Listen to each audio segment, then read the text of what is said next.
Eh,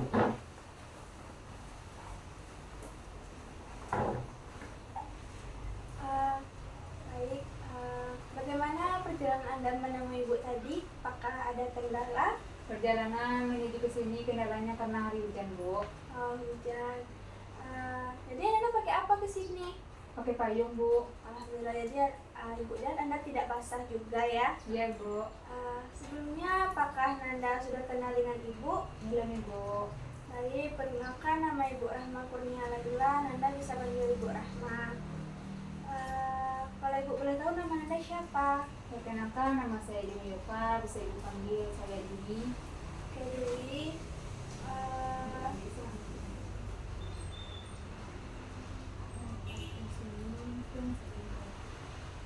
Kalau Ibu boleh tahu, apa tujuan Dewi datang menemui Ibu? Tujuan saya menemui Ibu yaitu saya untuk konseling, Bu.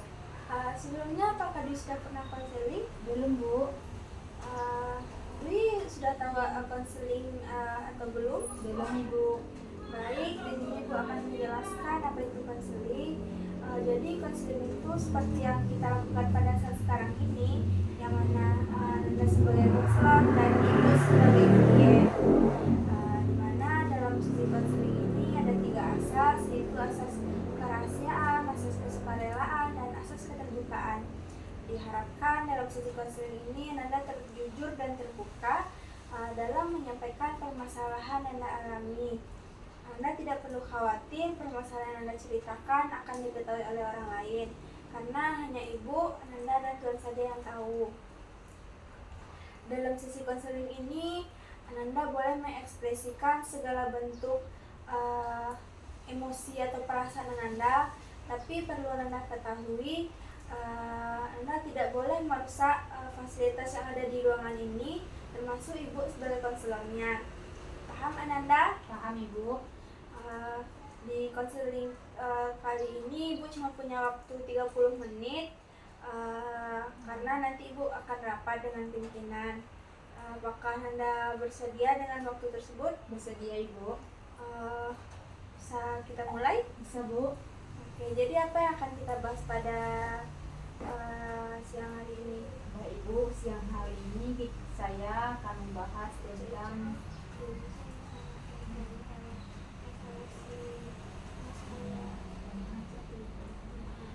masalahnya ada 2, Bu. Yang pertama itu tentang kakak kos saya dan satu lagi tentang adik kos saya, Bu.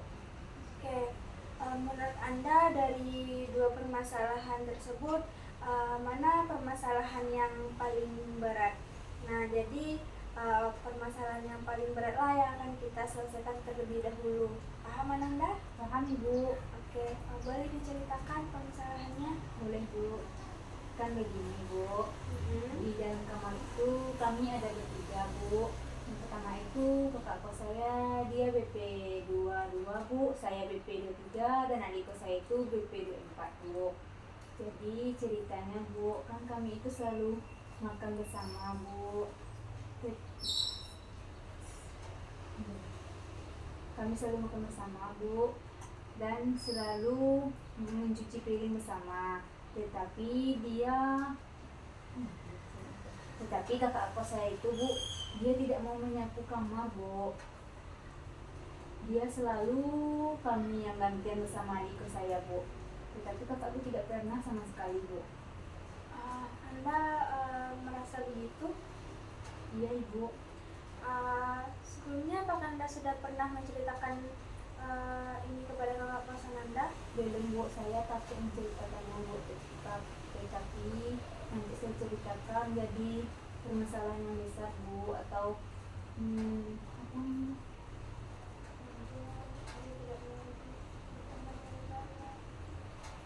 menjadi permasalahan yang besar, Bu. Tidak saling tegur sapa bersama dia nantinya, Bu.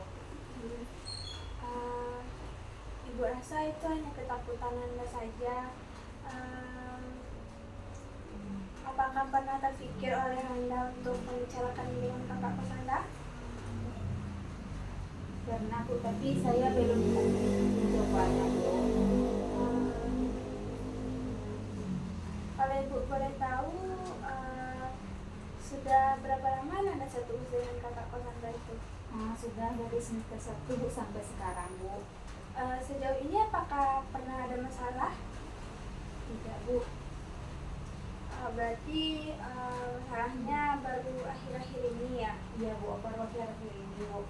Kan waktu kemarin tuh, waktu semester 1 saya kan bersama kakak kos saya itu bersama Kak Rita dan sama Kak Ella Bu, belum masuk bunga Bu. Tapi permasalahannya sekarang itu sudah bersama adik kos Bu, baru dia seperti kayak gini kakak tuh Bu. Kalau dulunya dia tidak seperti itu Bu. Oke. Bisa Ananda ceritakan lebih lanjut lagi terkait masalah ini? Boleh Bu. Kalau dulu tuh kan Bu, kami itu selalu makan bareng Bu, tapi dia mau menyapu kos Bu, tapi sekarang dia tidak mau Bu.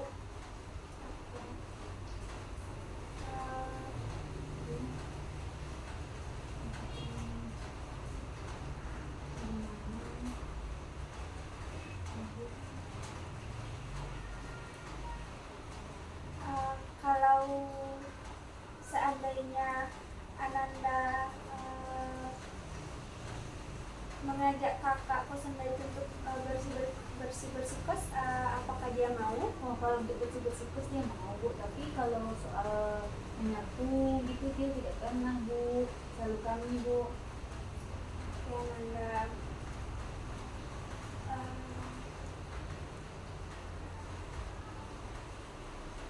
Apakah Ananda ingin mencoba untuk membicarakan masalah ini dengan kakak kos Anda? Ingin Bu.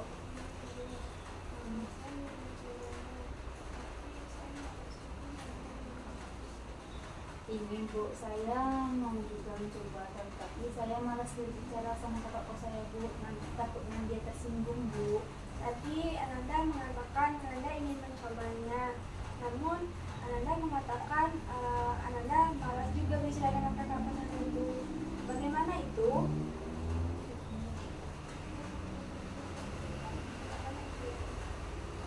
Saya takut dia tersinggung Bu, nantinya dia tidak mau menegur saya lagi Bu. Saya itu yang saya takutkan Bu. Mentang-mentang dia itu karting kan Bu, saya takut mencobanya Bu. Oke. Ananda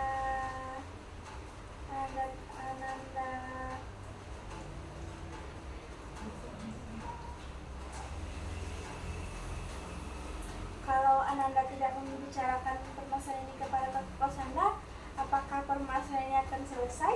Tidak Bu. Jadi kenapa Ananda tidak ingin mencobanya saja? Ya karena saya takut itu lah Bu, mencobanya jadi canggung gitu Bu. Ibu rasa Anda sangat takut kepada kakak kos Anda itu ya. Iya Ibu. Tapi di sini Anda tidak perlu khawatir. Di sini Ibu akan membantu Anda dalam mengatasi permasalahan Anda ini. Namun sebelumnya di sini Ibu ada teknik pemberian contoh. Dulu Ibu juga pernah merasakan hal yang sama dengan Ananda. Ibu dulu pernah juga mendapatkan teman kos yang sama seperti Ananda. Di situ hanya Ibu saja yang selalu membersihkan kos, yang selalu mencuci piring, sedangkan dia enak-enak aja tidur dan main HP. Tapi Ibu mencoba mendiskusikannya dengan adik kos Ibu itu, dan seiring berjalannya waktu dia terbiasa, dia mulai mencoba untuk membersihkan kos, dia mencoba untuk mencuci piring, dan akhirnya permasalahan kami pun selesai. Mungkin Dwi juga bisa mencobanya dengan kakak kos Dwi. Ya Bu, saya mencobanya. Kalau boleh tahu Bu, bagaimana? Boleh Bu, saya akan mencobanya Bu. Oke, Ibu yakin Dwi bisa melakukannya? Menurut Ibu bagaimana saya? Menurut Ibu apakah saya bisa melakukannya? Hal itu tergantung kepada keseriusan Ananda. Baik Dwi, di sini Ibu punya teknik kursi kosong. Mana teknik kursi kosong ini adalah sebuah teknik yang digunakan untuk menyelesaikan permasalahan yang dihadapi konselor. Nanti Dwi boleh membayangkan di kursi kosong itu ada kakak kos Dwi, dan Dwi boleh menyampaikan perasaan Dwi kepada kakak kos Dwi itu. Bisa kita coba Dwi? Bisa Bu. Oke. Dwi boleh duduk, Dwi boleh duduk di situ saja, dan di sini ada kursi kosong. Dwi boleh membayangkan di kursi kosong ini ada kakak kos Dwi. Tujuan dari kursi kosong ini yaitu membantu kalian berkomunikasi secara efektif dan mampu menyelesaikan permasalahan kalian. Dan teknik kursi kosong ini juga mampu melatih konseling untuk berbicara kepada orang yang ditakutinya. Bisa kita coba Dwi? Bisa Ibu. Oke, di sini Dwi bayangkan kalau di sini ada kakak kos Dwi ya. Ya Bu. Silahkan Dwi.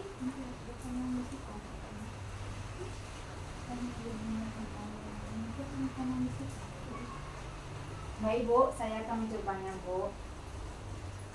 Sebelumnya saya minta maaf kepada kakak.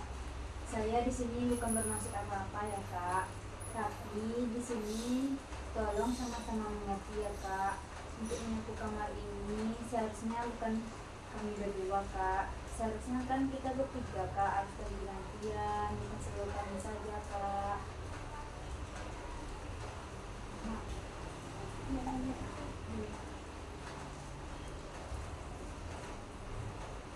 Dan jangan pula kakak berkecil hati kepada saya Kak.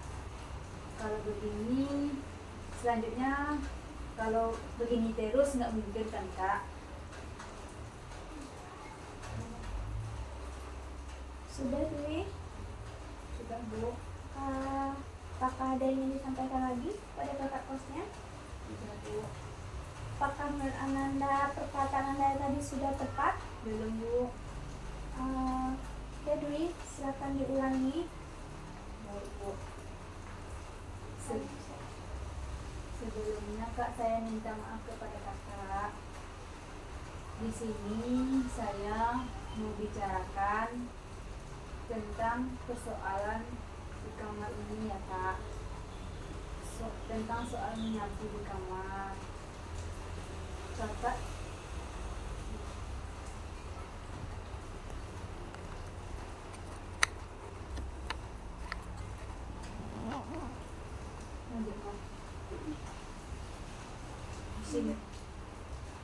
Sebelumnya saya meminta maaf kepada kakak. Jangan kakak berkecil hati kepada saya ya Kak, demi untuk kenyamanan kita bersama Kak. Tetapi kakak selalu tidak pernah menyapu di kamar ini. Dan tolong dipahami ya Kak, kita ini sama-sama menjaga kebersihan di kos. Dan kakak seharusnya menyapu kamar ini, bukan kami saja yang selalu bergantian Kak. Sudah Dwi? Sudah Ibu. Menurut Anda apakah perkataan itu sudah tepat? Atau boleh kita ulang? Kita perbaiki Dwi? Boleh Bu, diperbaiki saja dulu Bu. Oke, Dwi perhatikan Ibu ya, dan nanti Dwi mengulang perkataan apa yang Ibu sampaikan. Ya Ibu. Mohon maaf sebelumnya Kak. Di sini Dwi cuma menyampaikan isi hati Dwi. Dwi tidak ingin menyimpannya Kak, karena Dwi rasa Dwi sudah cukup dekat dengan Kakak. Dwi ingin kita sama-sama menjaga kebersihan kos Kak, agar tidak ada salah paham di antara kita. Mungkin Kakak paham maksud Dwi. Bisa diulangi Dwi? Bisa Bu. Oke. Baik, sebelumnya saya meminta maaf kepada kakak Kak. Di sini saya bukan bermaksud apa-apa ya Kak. Tetapi di kamar ini kita harus saling menjaga kebersihan Kak. Karena di kamar ini kakak tidak pernah menyapu kamar. dan selalu kami berdua yang gantian. Kalau begini terus bagaimana untuk selanjutnya Kak? Sudah? Dan tolong saling memahami ya Kak, dan tolong saling dimengerti ya Kak. Sudah Dwi? Sudah Ibu. Kira-kira kalau Dwi berkata seperti itu, bagaimana respon kakak kos Dwi? Respon kakak kos saya, dia menjawab seperti ini Bu. Iya baik Dwi, itu saya, kakak akan mencobanya, dan kakak juga salah, dan kakak juga minta maaf kepada Dwi ya. Kakak saling mengerti untuk kebersihan kos kita. Oke. Apakah masih ada yang ingin disampaikan kepada kakak kosnya? Tidak Ibu. Oke.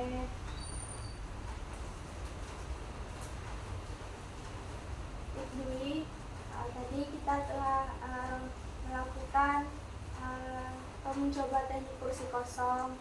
Bagaimana perasaan Dwi setelah melakukan teknik kosong tadi? Sudah sedikit lega atau bagaimana? Perasaan saya sudah sedikit lega Bu dari yang tadi Bu. Alhamdulillah ya Dwi. Ibu. Mungkin setelah kita mencoba teknik kursi kosong tadi, Dwi bisa mempraktekannya dengan kakak kos Dwi langsung ya. Ibu. Dan di sini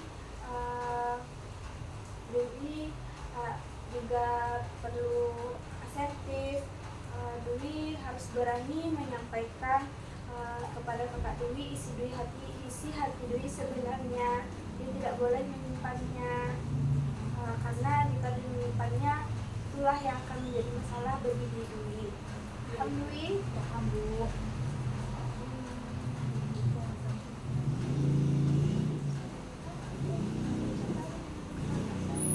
Saya anggap Ibu, saya lihat Ibu mirip sekali seperti kakak saya Ibu. Terima kasih ya Dwi. Tapi perlu Anda ketahui di sini Ibu sebagai konselor Ananda. Paham Ananda? Paham Ibu.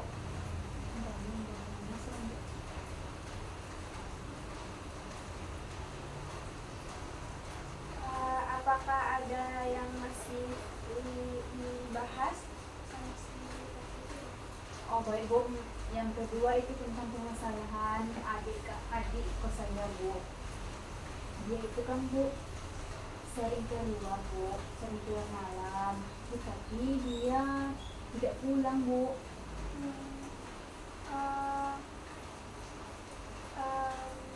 Kalau Ibu boleh tahu, adik kos Ananda ini BP berapa atau dia umurnya berapa? Dia itu BPB 4 Bu. Oh, berarti di bawah Ananda ya. Dia Ibu. Bisa ceritakan lebih lanjut Dwi? Boleh Bu, kan dia kan pergi keluar Bu. Nanti ini dia bilang kayak gini Bu, bukakan pintu ya katanya. Iya kata kami kan Bu. Terus kami bilang kalau ada martabaknya boleh kami bukakan pintu. Terus sudah kami tunggu Bu, udah sampai jam 1, belum juga dia pulang Bu. Sebelumnya apakah dia pernah menanya atau menelpon dia lagi di mana? Pernah Bu, tetapi dia menjawab Bu, nah, dia lagi di luar, sebentar lagi saya pulang katanya Bu. Tetapi dia tidak pernah juga pulang ke kos Bu.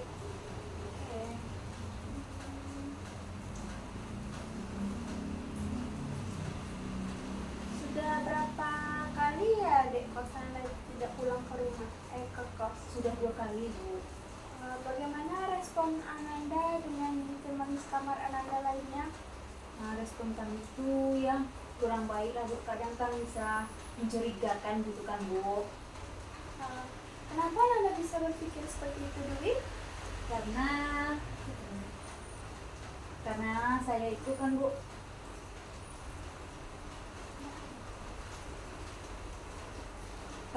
karena saya itu kan berpikir seperti ini Bu, kan kita sama-sama anak kos Bu, jadi seharusnya jangan tidak pernah pulang Bu. Seharusnya walaupun sudah jam 1 atau jam 2 tetaplah pulang ke kos Bu, daripada kemana-mana gitu kan Bu. Ibu paham maksud Ananda. Tapi sebelumnya apakah Ananda sudah pernah membicarakan ini dengan adik kos Ananda itu? Belum, Bu. Oke. Kenapa Ananda tidak mencoba membicarakannya dengan adik kos Ananda?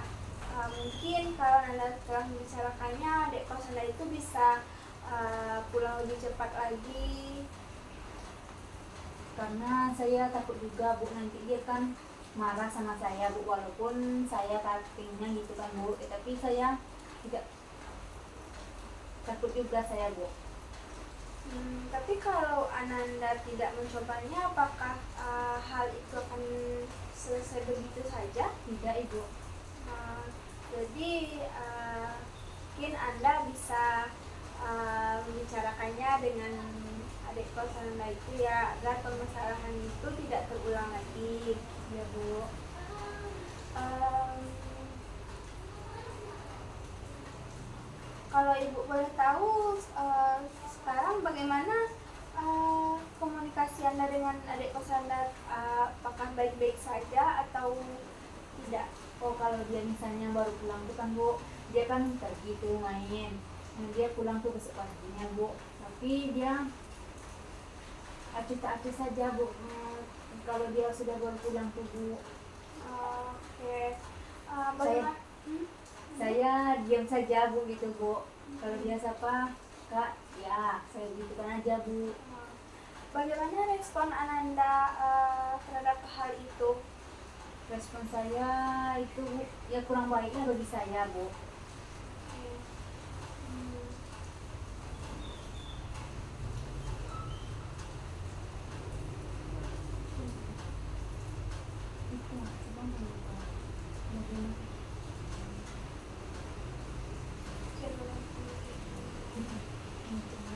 Oke, baik Dwi. Di sini Ibu punya teknik killer yang mana teknik killer ini mencari pengendara atau memikirkan yang lain. Mungkin di teknik ini Dwi bisa menyampaikan hal ini kepada teman dekat adik kos Dwi. Kalau Dwi segan menyampaikannya, mungkin teman adik kos Dwi itu bisa menyampaikannya kepada adik kos Dwi itu. Jadi Dwi tidak perlu lagi menyampaikannya kepada adik kos Dwi langsung, tapi Dwi menyampaikannya melalui teman dekat adik kos Dwi. Ya, baik, Bu. Saya akan mencobanya, Bu. Oke. Kapan Ibu bisa mengetahui kalau Dwi sudah mencobanya? Nanti setelah sesi konseling ini, Bu, saya akan mengabari Ibu nanti, Bu. Oke.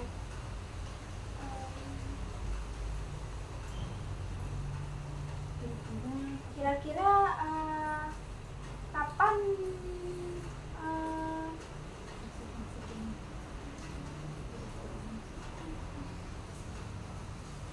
bagaimana perasaan Anda setelah melakukan sesi konseling pada siang hari ini? Cukup lega, Ibu. Oke.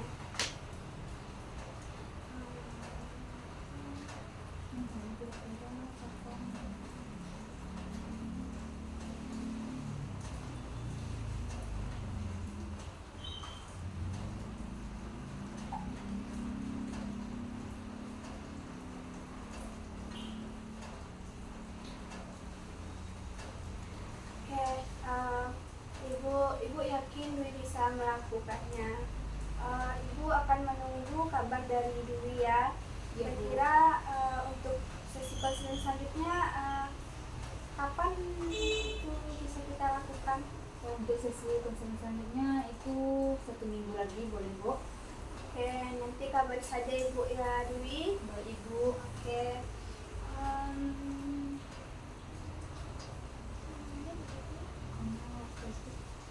Baiklah Dwi, karena Ibu rasa waktu konseling kita ini sudah habis, karena sebentar lagi Ibu akan rapat juga. Apakah bisa kita akhiri sesi konseling ini? Bisa, Bu. Oke, terima kasih ya Dwi, karena Dwi telah mempercayai Ibu untuk konseling pada hari ini ya. Ya, sama-sama, Bu. Ibu senang sekali bisa berjumpa dengan Dwi. Ya, saya juga bisa senang juga berjumpa sama Ibu. Saya lihat Ibu seperti kakak saya, Bu. Anda berpikir begitu? Iya, Ibu. Terima kasih ya Dwi. Tapi perlu diketahui di sini Ibu hanyalah sebagai konselor Dwi. Paham Dwi? Paham, Ibu. Oke, bisa kita tutup si konseling ini? Bisa, Bu. Ya, terima kasih ya Dwi. Hati-hati nanti pulangnya ya. Ya, sama-sama. Terima kasih juga, Ibu. Iya Dwi, oke Dwi. Ibu. Hati-hati ya, mari Ibu antar ke depan. Boleh, Ibu.